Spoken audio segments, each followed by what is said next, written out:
یہاں وہ تفسیر میں مولانا روم نے لکھا، فرماتے ہیں کہ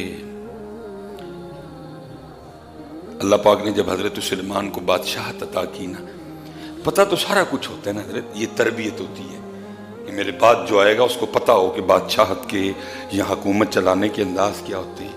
آپ نے فرمایا میری رعایا میں جو کوئی کوالٹی رکھنے والا بندہ ہے نا، جن ہے، انسان ہے، حیوان ہے، چرند ہے، پرند ہے، سب کو جمع کرو اور سارے آ کے اپنی اپنی کوالٹیاں بتاؤ مجھے۔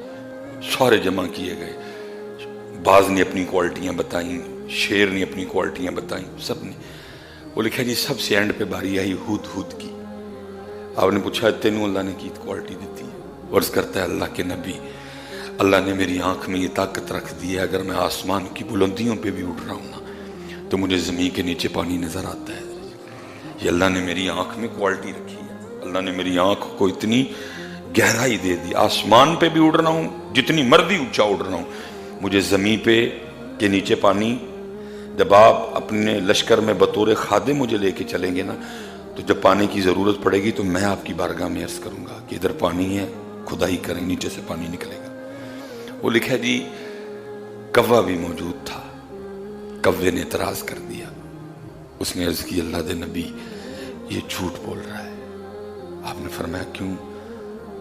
عرض کرتا ہے اللہ کے نبی یہ کہتا ہے میں آسمان پہ بھی اڑ رہا ہوں تو اگر زمین کے نیچے پانی ہے تو مجھے نظر آتا ہے، تو اسے پوچھیں اتنی موٹی زمین کے نیچے تجھے پانی نظر آ جاتا ہے تو وہ دانہ جو شکاری نے تجھے پکڑنے کے لیے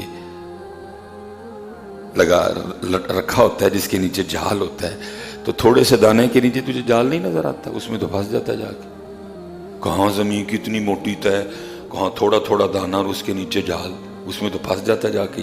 اور کہتا ہے جی مجھے زمین کی موٹی ہے کے نیچے پانی بھی نظر آتا ہے، یہ جھوٹ بول رہا ہے۔ یہ کوے کا اعتراض تھا، مولانا روم بیان کر لیں۔ حضرت سلیمان علیہ السلام نے کہا ہدہد اس کو جواب دے، اب اعتراض بالکل ٹھیک کیا گیا ہے۔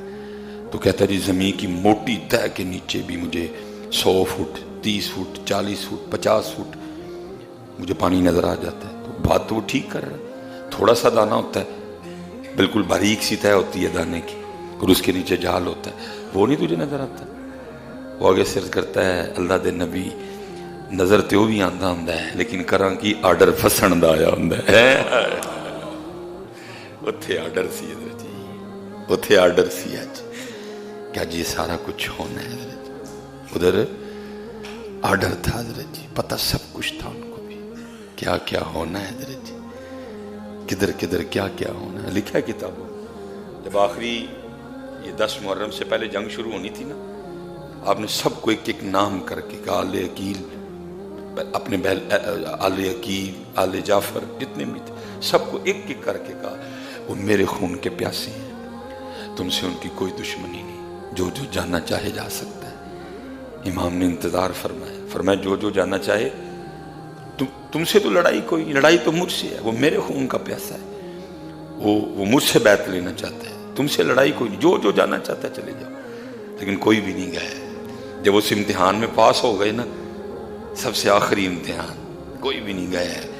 پھر لکھا ہے حضرت امام علی مقام نے نگاہ فرمائی اور لکھا ہے حجابات اٹھ گئے حضرت، اور وہ جتنے تھے نا 72 وہاں بیٹھے تھے حضرت میدان کرب و بلا میں، جو تسلیم و رضا کے پیکر تھے، وہ جنتی محل میدان کرب و بلا میں بیٹھ کے دیکھ رہے تھے۔ اور پھر یہاں تک بھی لکھا کہ امام نے ایک ایک بندے کو اشارہ کر کے بتایا، فرمایا وہ محل تیرا ہے، وہ محل تیرا ہے، وہ محل تیرا ہے۔ یا یہی تو پتر گڑبڑ ہوگی نا، جس کو اقبال کہتا ہے کیا ہے تو نے متائے غرور کا سودا، وہ جا اڑیا جیا، وہ جنت دے محل چھڑ کے 2.5 مرلے دے مکانہ تے بہ رہے۔ یہ تو اقبال نے کہا کیا ہے تو نے متائے غرور کا سودا، فریب سود و زیاں لا الہ الا اللہ۔ کیا جنتی محل چھوڑ کے یہ بیٹھا ہوا ہے، اٹاں تے گارا تے مٹی، یہ تو اس کے لیے تھا؟ دیکھ تو صحیح تیرے رب نے تیرے لیے جنت میں کیا کیا تیار کر رکھا ہے۔ ہاں جی، حور مقصورات فی الخیام، یہ حضرت جی فشل تے کریمہ تے پوڈر تے سرخیاں